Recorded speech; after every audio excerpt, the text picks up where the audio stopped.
Et il faut dire que le projet Hangar, en tant que tel, est un sous-projet voilà, du projet de redynamisation de la paroisse cathédrale.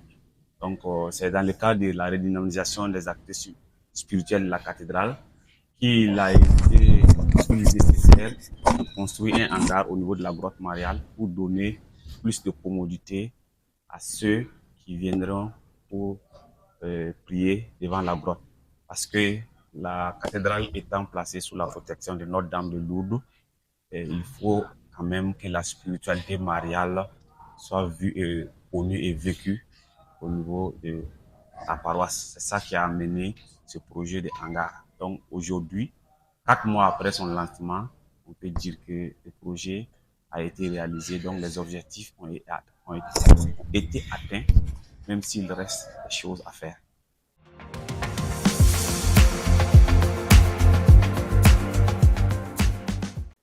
Et dans l'église, on ne parle pas de difficultés, mais ce sont des défis. Le premier défi d'abord, c'est le défi de la mobilisation de nous-mêmes, membres du comité. Vous voyez, on nous a péché comme le Christ a péché un peu cette discipline pour nous mettre ensemble. Donc, il fallait d'abord créer un groupe harmonieux pour travailler avec les différentes sensibilités. Ces défis étant relevés, et l'autre défi était la mobilisation des ressources financières. Et avant cette mobilisation, d'abord, l'adhésion même des fidèles à ce projet. Il fallait leur expliquer le bien fondé du projet, toute chose qui a été comprise par les fidèles. Et maintenant, la mobilisation des ressources était le grand défi. Pourquoi? Parce que entre janvier et juin 2025, on a sollicité les fidèles pour faire face à des obligations dans le diocèse au moins 5 fois. Je ne les citerai pas ici, mais au moins 5 fois, il y avait beaucoup de contributions. Connaissant la situation économique générale du pays, on va dire que ça en aide un peu de trop. Mais Dieu merci, les fidèles ont très vite adhéré à ce projet et le financement a été bouclé.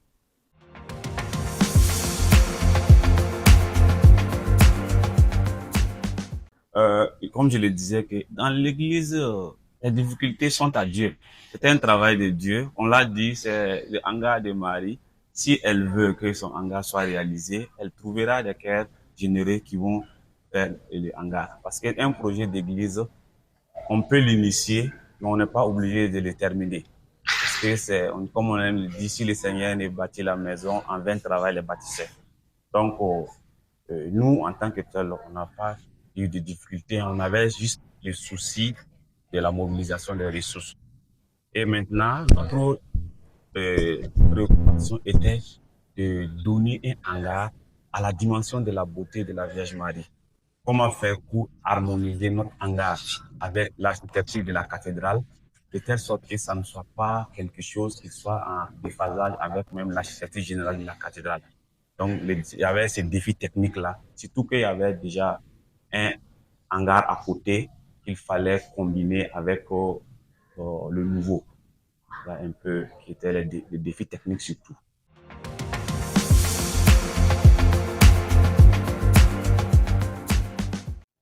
Si vous étiez là à la nuit du rosaire, la présidente dans son mot a dit que dans l'église, un projet cache un autre projet. Lorsqu'on est en train de dire merci Seigneur de nous avoir donné telle chose, en même temps on dit Seigneur, bon, il y a autre chose. Mais nous, notre projet, on a voulu faire un hangar, mais vous savez bien qu'un hangar fait, il faut quand même d'autres commodités, notamment les bancs. Donc, dans l'immédiat, le souhait, c'est d'avoir des bancs pour quand même équiper le hangar, que les gens puissent vraiment venir prier tranquillement. Et vous savez bien qu'on a des célébrations mariales devant la grotte. Chaque fois, on fait sortir des bancs de l'église ou des chaises. Donc, s'il y a des bancs sur place ici, je pense que ça pourra permettre de faire les célébrations en toute sérénité. Donc, dans l'immédiat, c'est cela. Maintenant, dans la perspective à moyen ou long terme, si on peut doter le hangar d'une sonorisation autonome, plutôt que chaque fois de faire des branchements temporaires, au moins si on peut doter d'une sonorisation autonome, ce serait bien. Et ça, c'est bon à moyen et long terme.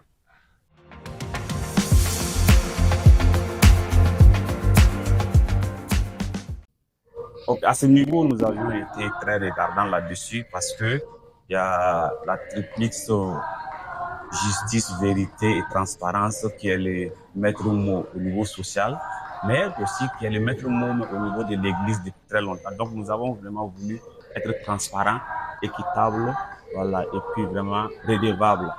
Donc en cela, l'économe de la paroisse avait Jean Caboret, qui était le prêtre accompagnateur, qui est du moins le prêtre accompagnateur du comité, voilà, était chargé de la gestion des fonds. Et les fonds ont été reçus notamment au niveau du secrétariat pour les contributions volontaires. Certains aussi en ont déposé auprès de lui-même économe. D'autres ont transféré via le mobile Orange Money. Donc, tous les fonds reçus ont été répertoriés et je pense que nous avions fait un résumé de cela en tenant compte de, je sais pas comment on dit, de la sensibilité des gens. Sinon, on était prêt à donner au centime près le montant par individu récolté. Donc, ensuite, nous avions vraiment fait une mise en œuvre sans tenir compte des sensibilités en tant que telles. Le moins disant et le rapport prix-qualité, c'est ça qu'on a recherché. Alors donc on a été très objectif, il n'y a pas eu de gré à gré en tant que tel. Il fallait prospecter le marché qui nous offre le meilleur travail à un prix raisonnable. Donc c'est ça qui a été surtout les défis. Et nous avons bénéficié de la technicité d'un fidèle de la paroisse, le nom de Victor Ki, Victor Ki, qui a bien voulu mettre son expérience technique pour le suivi rigoureux du travail. Donc, le suivi a été très rigoureux, les débats ont été souvent houlés avec le maître de chantier, avec le maître d'œuvre. Et enfin, bon, je pense qu'on a une œuvre qui fait la joie de tout le monde.